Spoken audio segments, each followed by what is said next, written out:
A poslije kina pravac kod zubara. Crne statistike naime kažu da smo, kad je dentalno zdravlje u pitanju, na dnu europske ljestvice. Djeca premalo idu kod zubara, zubi im se kvare, a najranjivija su skupina 12-godišnjaci. Upravo zbog njih pokrenuta je hvale vrijedna akcija prevencije karijesa, čemu je riječ otkriva Ida Bale. Gore lijevo 6 plomba i gore desno 6 plomba. Bravo! Bravo za Maksima, ali ne i za porazne hrvatske statistike dentalnog zdravlja kod djece. Na dnu smo europske ljestvice. Od ovih bi klinaca trebali učiti prije svega roditelji. Oni su ti koji mališanima moraju pokazati kako se o zubima brinuti.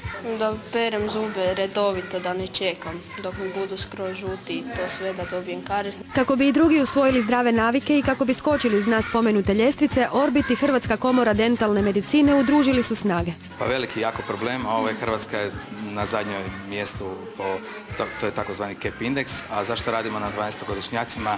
Oni su najosjetljivija skupina, jer s obzirom da njima trajni zubi zamjenjuju mliječne. Novac od svakog prodanog Orbit proizvoda uložen je u mobilizaciju stomatologa. Obilaze osnovne škole te uz dobre savjete i stručne ruke dokazuju da odlasci zubaru, ako su na vrijeme, ne bole. Oralno zdravlje pogotovo u ovoj mlađoj dobi ima značajan utjecaj od samog fizičkog, bol, izostanak iz škole. Druga stvar je zapravo i taj socijalni, odnosno psihološki element. Djeca koje imaju pokvarene zube sigurno se lošije osjećaju. Svojim se zubićima ovi školarci doista mogu pohvaliti. Redom se bijele i osvjetljavaju ukupnu tamnu sliku. Čak i za one s aparatićima nema prepreka. Vidimo da pacijentica odlično čisti svoje zubiće i aparati, što je jako zahtjevno. Pa samo čekamo ovdje, pa onda dole i unutra i onda gore unutra, iznutra, s unutarnje strane. Kakvi pokreti moraju biti? Kružni.